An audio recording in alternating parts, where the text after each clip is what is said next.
अंदर की बात समझो। जैसे जैसे दुख प्रतिकूलता होती वैसे वैसे आध्यात्मिक अनुभूतियों की तरफ आगे बढ़ता है भक्त।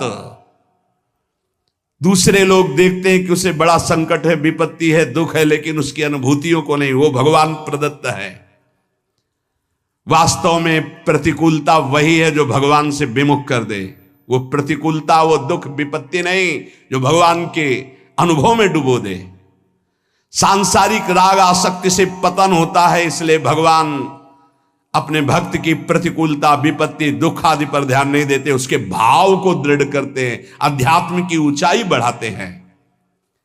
इसलिए भगवान भक्त के पास आई हुई प्रतिकूलता सुरक्षित रखते हैं, कहीं फंस न जाए अनुराग में, अनुकूलता में, संसार के राग अनुराग में आगे बढ़े। इसलिए पग पग पर भक्तों के जीवन में प्रतिकूलता देखी गई और उनको कभी निराश उदास थोड़ी देखा गया। विनाशाय च दुष्कृतम, दुष्ट मनुष्य अधर्म का प्रचार करता है, धर्म का नाश करता है। दुष्ट की पहचान जो शास्त्र विरुद्ध आचरणों को स्थापित करता है, शास्त्र विधान का खंडन करता है, उसे दुष्ट कहते हैं। कोई भी हो जो शास्त्र विधान का सम्मान करता है और शास्त्र निषेध का त्याग करता है, उसे धर्मात्मा साधु कहते हैं, महात्मा कहते हैं। भगवान उनका विनाश करते हैं जो शास्त्र विधान का उपहास करते हैं और निषेध की स्थापना करते हैं। ये नहीं करना चाहिए तो कहते करो, कोई भी हो, परिणाम देख लेना, परिणाम देख लेना। विवेकवान परिणाम का इंतजार करते हैं, तुम क्या बो रहे हो ये नहीं देखते, जब काटोगे तब तुम्हें बताएंगे क्या काटा तुमने। जो मनुष्य कामना के अत्यधिक बढ़ने के कारण झूठ, कपट, छल, बेईमानी, दुर्गुण, दुराचारों में लगे होते हैं, उनका स्वभाव बन जाता है शास्त्र की निंदा करना, साधु की निंदा करना, सद्गुण सदाचारियों पर अत्याचार करना, उनको दुख देना। भगवान कहते हैं ऐसों का विनाश मैं स्वयं करता हूं, तिनकर काल रूप में भ्राता, उनके लिए मैं काल दंड बन जाता हूं। दुष्कृताम, दुष्कृति करने वालों का विनाशाय च दुष्कृताम, विनाश करता हूं। महाराज भगवान तो सब प्राणियों में सम है, उनका ना तो कोई मित्र है ना बैरी है। फिर वो तो बोले समोहम सर्वभूतेषु न मे द्वेष्यः न मे प्रियः, फिर ये क्या लीला है। अरे उनके लिए जैसे महात्मा तैसे दुरात्मा, वो तो सब में विराजमान है, उनके लिए न तो कोई द्वेष का पात्र न कोई राग का पात्र है। समाधान, उत्तर, संपूर्ण प्राणियों के परम सुहृद होने पर भगवान किसी से भी वैर नहीं करते हैं। पर ध्यान रखो, भगवान का एक वचन है, वो अपने शरणागत का पक्षपात करते हैं। हम भक्त पराधीनो असुतंत्र। जो भगवान के भक्त से वैर कर लेता है, भगवान उससे वैर कर लेते हैं। सुनो सुरेश रघुनाथ स्वभाव, निज अपराध रिसाही न काऊ, जो अपराध भगत कर करई, राम रोष पावक सो जरई। भक्त भक्तिमान, भगवान का अपराध कर दोगे तो क्षमा कर देंगे, लेकिन भक्त का अपराध कर दोगे तो पक्की दुश्मनी ठान लेंगे। दुखिया को न सताइए, दुखिया देगा रोए, जब दुखिया के मुखिया सुने तो तेरी गति क्या होए। एक काल के थप्पड़ में सब फैल जाता है। ये तो अभी जवानी है और बुद्धि चल रही है, तो जो चाहो बोल लो, समय आएगा बोलने लायक नहीं रहोगे, प्रार्थना करने लायक नहीं रहोगे। भगवान का स्वभाव है, उनका अपराध कर दोगे क्षमा कर देंगे, भक्त का अपराध करोगे सीधे वैर भगवान ले लेंगे। कौन निपट सकता है उनसे। भक्तों को कष्ट देने वाले, निंदा करने वाले, अपराध करने वाले दुष्टों को स्वयं भगवान अपना दुश्मन मानते हैं। पाप का विनाश भक्त करते हैं और पापी का विनाश भगवान करते हैं। ये पाप का विनाश भक्त करते हैं, पापी का नहीं। पापी का विनाश भगवान करते हैं। अगर भक्त की शरण में आ जाए तो पापी रहेगा ही नहीं, क्योंकि पाप नष्ट हुआ तभी तो वो साधु हृदय का संग कर पाएगा। साधु संग मात्र से संत दरस जिम पातक टरई। साधुओं का परित्राण भगवान जिस कृपा से करते हैं, उसी कृपा से युक्त होकर दुष्टों का विनाश करते हैं। क्योंकि साधुओं के परित्राण में भगवान का जितना प्यार है उतना दुष्टों से भी प्यार है। क्या? दुष्टों को मारकर परम पद देते हैं, साधुओं को प्यार करके परम पद देते हैं। क्योंकि वो वैर करते हैं, इसलिए उनको ऐसे भगवान उद्धार करते हैं। भगवान किसी के प्रति भी तनिक भी अमंगल भावना नहीं, पर भक्त के द्रोह करने के कारण जहां किसी भक्त को कष्ट दिया जाएगा, फिर भगवान उसे चैन से नहीं रहने देंगे। समय पर होता है, ये तत्काल थोड़ी होता है कि तत्काल तुम्हें देंगे। गंगा किनारे एक परम महामहिम स्थान है, पूज्य स्वामी श्री आत्मा प्रकाश जी महाराज, बहुत ही महान तपस्वी, भजनानंदी, अखंड ब्रह्मचारी, ढूढ़ी घाट। हम लोगों ने दर्शन किए। अस्थिमात्र होए रहे शरीरा और तेजो में, ऐसा लगता भुवन भास्कर रामबाग से निकल रहे। इतना देखो तो तेजो में, नीचे का देखो तो अस्थिमात्र होए रहे शरीरा, लंगोटी जरा सा चला ऐसा। हनुमान जी महाराज विराजमान हैं। जब वो रामायण की चौपाई बोलते थे तो ऐसा लगता था ब्रह्मलोक से आवाज निकल रही, परम पवित्र। तो रात्रि में कुछ चोर आए, क्योंकि सोने का छत्र ये सब हनुमान जी महाराज का, बहुत सी ऐसी आभूषण सामग्रियां थी।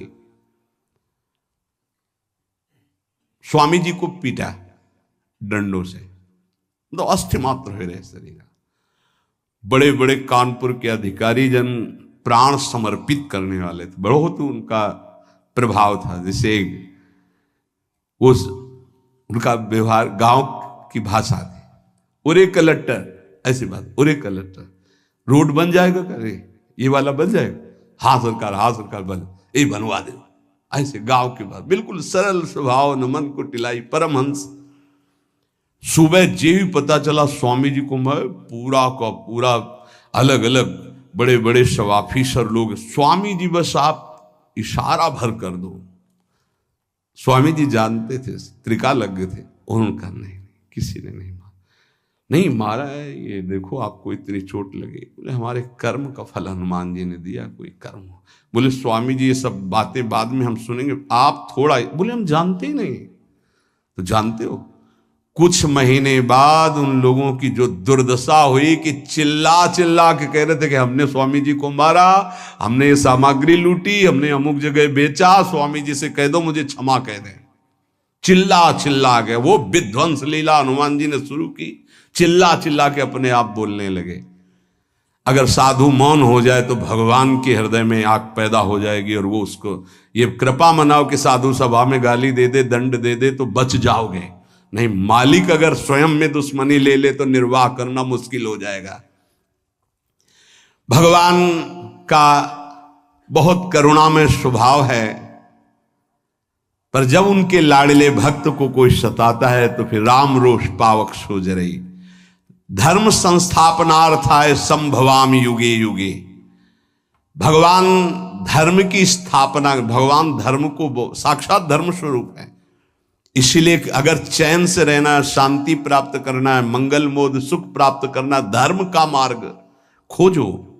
धर्म किसे कहते हैं उसके अनुसार चलो, परम धर्म का मार्ग स्वीकार करो। धर्म का आश्रय लेना ही भगवान का उद्देश्य है।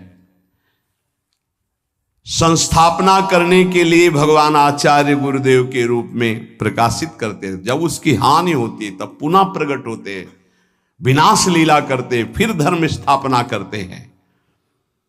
संभवाम युगे युगे, आवश्यकता पड़ने पर प्रत्येक युग में कई बार अवतार ले लेते हैं। एक युग में जितनी बार जरूरत पड़ती उतनी बार, कभी कारक पुरुषों के रूप में, कभी संत महात्माओं के हृदय के रूप में। किसी भी संत के हृदय में बैठ गए, भारी प्रकाश, भारी प्रचार, वो भगवान कर रहे हैं। भगवान कभी नैमित्तिक अवतार, कभी अंश अवतार, कभी कला अवतार, विविध अवतारों के रूप में, लेकिन संत महात्माओं का यह नित्य अवतार है। भगवान तो सर्व समर्थ हैं, फिर संतों की रक्षा करना, दुष्टों का विनाश करना, धर्म की स्थापना करना, इसके लिए अवतार लेने की क्या जरूरत है? एक संकल्प से अनंत ब्रह्मांड प्रकट हुए, तो उन दुष्टों का विनाश संकल्प से ही कर देते ना। समाधान, भगवान अवतार के बिना ये सब कुछ एक क्षण में पलक झपकते कर सकते हैं, लेकिन जिन भक्तों ने आकांक्षा की कि यार बनकर हमारे साथ खेलें, कांत बनकर हमारे साथ खेलें, लाला बनकर हमारे आंगन में घुटनों के बल चलें, इसकी पूर्ति संकल्प से नहीं होगी। इसके लिए तो अवतार लेना पड़ेगा। विशेष कृपा करने के लिए, अपने भक्तों को सुख पहुंचाने के लिए भावानुसार भगवान अवतार धारण करते हैं। अवतार काल में भगवान का दर्शन होता है, स्पर्श होता है, वार्तालाप होती है, और जो भगवान लीलाएं करते हैं उनको जो गाता है, श्रवण करता है, चिंतन करता है, उपदेश करता है, आचरण में लाता है, वो सब भगवान को प्राप्त हो जाते हैं। सदा सबका उद्धार करने के लिए भगवान का अवतार होता है, भक्तों को सुख पहुंचाने के लिए उद्धार होता है, दुष्टों को परम पद प्रदान करने के लिए भगवान का अवतार होता है। भगवान के लिए कोई कर्तव्य नहीं है, उन्हें कुछ पाना नहीं है, वो केवल अपने भक्तों के आवाहन पर अवतरित होते हैं। श्री भगवान कहते हैं, हे अर्जुन, यदा यदा हि धर्मस्य ग्लानिर्भवति भारत, अभ्युत्थानमधर्मस्य तदात्मानं सृजाम्यहम्।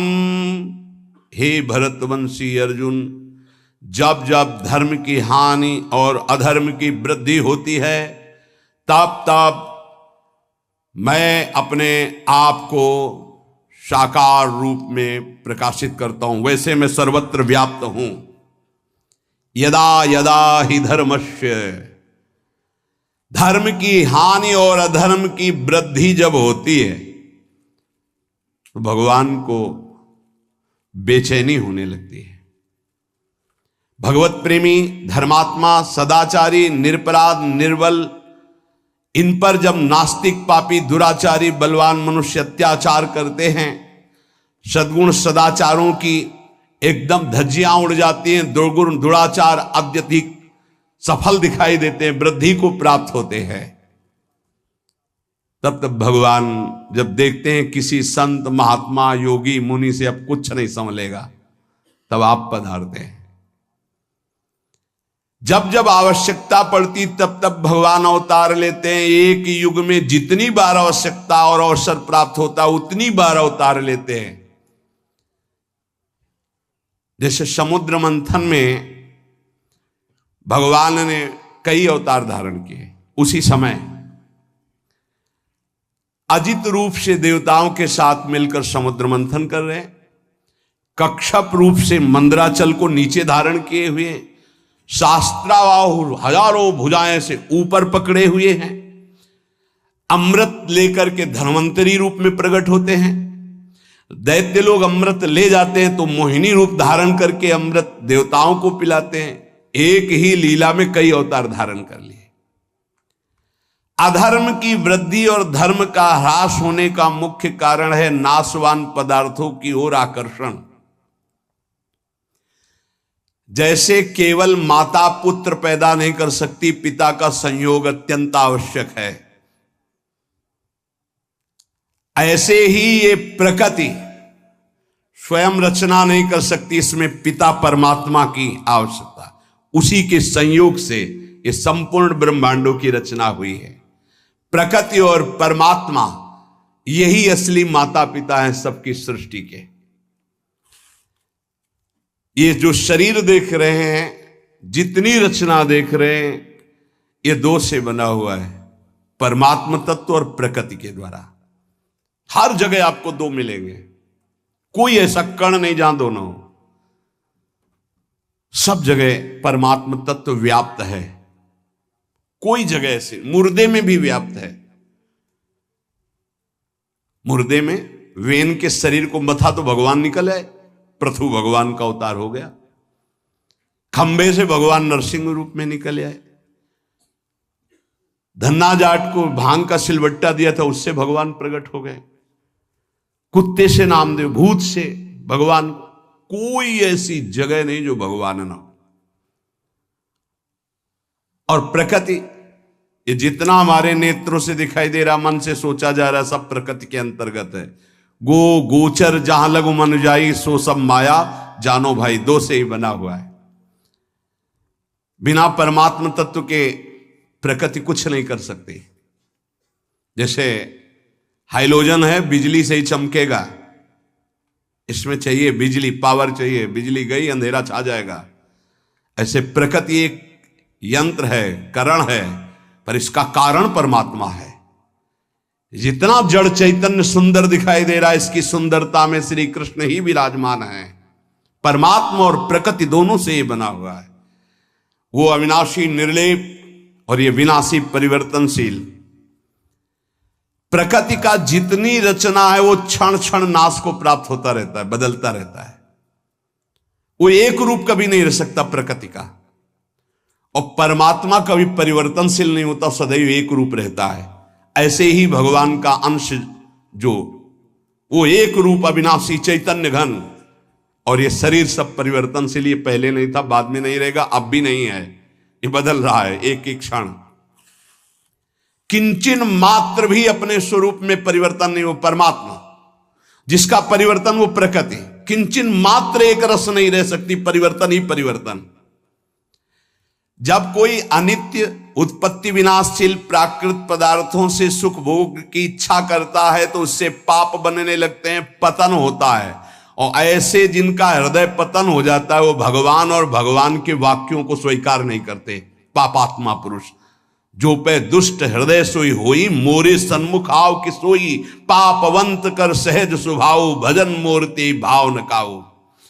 जहां अधर्माचरण बढ़ने लगा, पापाचरण बढ़ने लगा, कलह विद्रोह दोष व्यभिचार नाना प्रकार के बढ़ने लगे, तो फिर भगवान उसको रोकने के लिए, अगर किसी ऋषि मुनि के अंदर बैठकर काम चल जाता है तो भगवान ऐसा भी करते हैं। ऋषि मुनि के अंदर बैठकर काम चलने का मतलब, कोई भी ऋषि मुनि पाप को नष्ट करके उसको सौहार्द भाव, सत्य भाव में स्थित करता है, कभी वो पापी को नष्ट नहीं करता। ध्यान रखना, यह है काम चलना।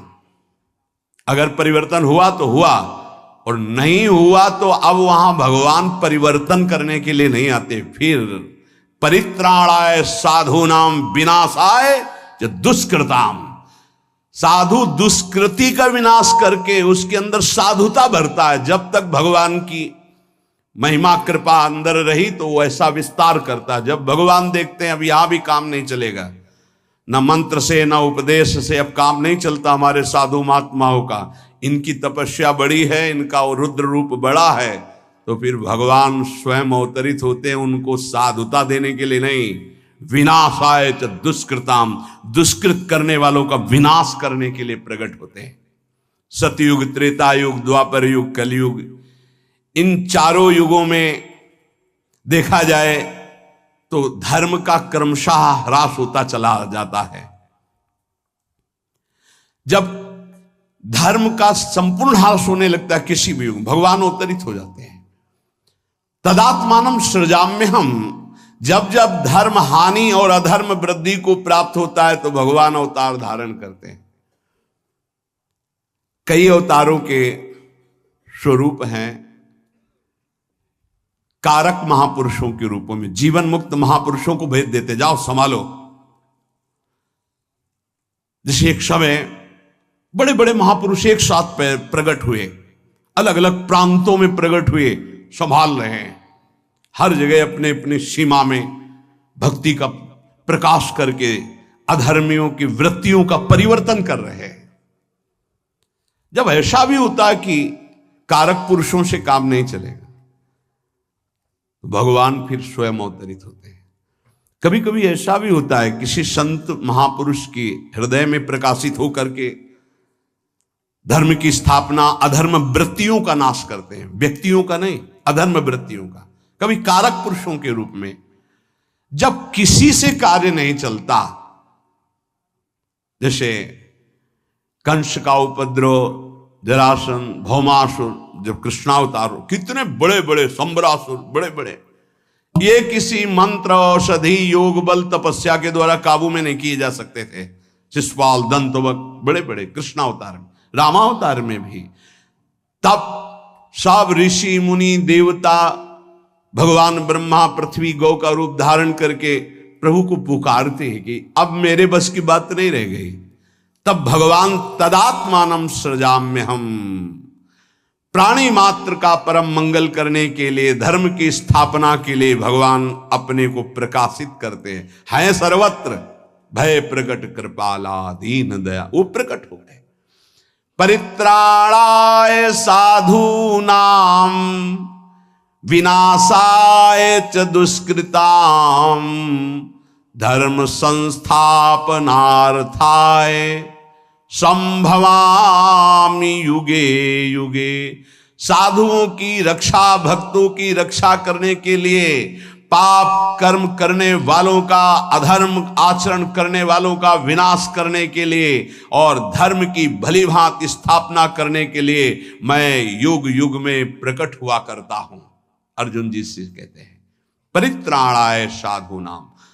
साधु मनुष्यों के द्वारा अधर्म का नाश और धर्म का प्रचार होता है, इसलिए भगवान साधुओं की रक्षा के लिए अवतार धारण करते हैं। साधु किसे कहते हैं? जो सदैव दूसरों का हित करने का स्वभाव रखता है, जो स्वयं बड़े से बड़े कष्ट को सहकर दूसरों का मंगल करता है, जो सदैव भगवान के नाम रूप गुण प्रभाव लीला में निरंतर डूबा रहता है और दूसरों को प्रेम पूर्वक नाम स्मरण, नाम कीर्तन, भगवत लीला आदि में लगाता है, ऐसे भगवान के भाव में डूबे हुए आश्रित जनों को साधु नाम पद कहा गया है। जिसका एकमात्र परमात्मा ही है उसे साधु कहते हैं। जिसका एकमात्र परमात्मा प्राप्ति उद्देश्य है उसे भी साधु कहते हैं। जिसका नाशवान संसार के भोगों का उद्देश्य है उसे ही असाधु कहते हैं। असत परिवर्तनशील वस्तुओं में जिसकी कामनाएं बढ़ चुकी हैं, ज्यों ज्यों कामनाएं भोगी जाती त्यों त्यों असाधुता बढ़ती चली जाती है और साधुता क्षीण होती जाती है। साधुता लुप्त हो जाने पर अधर्माचरण बुरा नहीं लगता। ध्यान रखना, जिसका पवित्र हृदय थोड़ी भी गलती करेगा तो जलेगा, और वही जब गलती पे गलती करता जाएगा तो फिर उसकी जलन खत्म हो जाएगी। साधक को महसूस होता है मेरे से गलती हो गई, वो जलता है, रोता है, और जब भयंकर पापाचरण होने लगता है तो उसे गर्व होने लगता है कि मैं ऐसा भोगता करता हूं। उसको कोई गिलानी नहीं होती। जैसे कोई कहते हैं कि हमको तो कोई गिलानी नहीं हुई, हमारा तो कोई, क्योंकि तुम्हारा मलिन अंतःकरण हो गया। इसलिए देखो, ज्यों ज्यों भोगों में वृत्ति बढ़ती चली जाती तो पापाचरण बढ़ता है। पापाचरण बढ़ने से साधुता लुप्त होती है।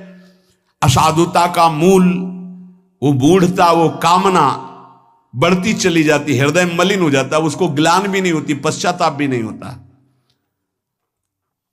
साधु पुरुष पशु पक्षी वृक्ष मनुष्य देवता पितर सबका हित, सबका आनंद, सबका सुख चाहते हैं, वही साधु होते हैं। यदि सच्ची बात तुम संतों के मन के भाव को जान जाओगे तो उनके चरणों को पकड़ लोगे। ये विपरीत दुष्ट लोग बाहर से केवल मृदु बोलते हैं, इनके अंदर केवल दूसरों को दुख देने की बात रहती है, सुख लूटने की बात रहती है। तो यहां कहते हैं कि यदि भगवान साधु पुरुषों की रक्षा किया करते हैं तो फिर संसार में साधु पुरुष दुख क्यों पाते हुए देखे जाते हैं? इसका समाधान है कि साधु वही है जो शरीर, धन, संपत्ति, मान बढ़ाई आदि की रक्षा नहीं चाहता, अपने भाव की, धर्म की रक्षा चाहता, उसे साधु कहते हैं। और भगवान की भी दृष्टि में शरीर और मान बढ़ाई, धन संपत्ति की कोई महत्व नहीं, मायाकृत है। भक्ति भी नहीं चाहता और भगवान भी इसको जानते हैं, इसलिए भगवान उसके भाव को दृढ़ करते हैं, परिस्थिति को नहीं। ये कमजोर हृदय वाले परिस्थिति का सुधार चाहते हैं। भक्तों में सांसारिक पदार्थों का महत्व, उद्देश्य पहले ही प्रारंभ में नष्ट हो गया था। शरीर का, भोगों का, सम्मान का, इनका प्रतिकूलता, दुख, परिस्थिति जैसे जैसे आती है, भक्त में अखंड प्रसन्नता बढ़ती चली जाती है। सबको चाहिए कि धर्म के द्वारा अपने जीवन के कर्तव्यों का पालन करते हुए भगवान का स्मरण करें। इसी से परम सुख, परम शांति की प्राप्ति होगी। जो भगवान के नाम जप को निषेध करे, जो भगवान की महिमा की अवहेलना करे, शास्त्रों को झूठा बताए, कान में अंगुली डालो, उठकर चल दो, उस सभा में मत बैठना, नहीं तो पाप लगेगा। और उस पुरुष की दुर्गति जो होगी, अगर तुम जीवित रहोगे तो देख लेना, पक्की बात है। शारीरिक दुर्गति, मानसिक दुर्गति और अंततो गत्वा परिणाम दुर्गति। इसलिए बहुत सावधान होकर के चला जाए। निरंतर भगवान का नाम, गुण रूप लीला धाम का आश्रय और आचरण हमारे धर्म शास्त्रों के अनुसार होना चाहिए, तभी जीवन मंगलमय हो जाएगा। अभी अवसर है, निकल चलो, आगे आपको अवसर भी नहीं मिलेगा। बुद्धि ही इतनी पवित्र हो जाएगी कि भगवत प्राप्ति की चाह ही नहीं रह जाएगी। सत्संग मिलना दुर्लभ हो जाएगा। इसलिए अभी अवसर है, खूब नाम जप करो, अपने को बचाओ कुसंग से और भगवान की प्राप्ति कर लो। इस जन्म मरण के चक्र से छूटकर आत्यंतिक महासुख को प्राप्त हो जाओ। शेष चर्चा की श्री राधा वल्लभ।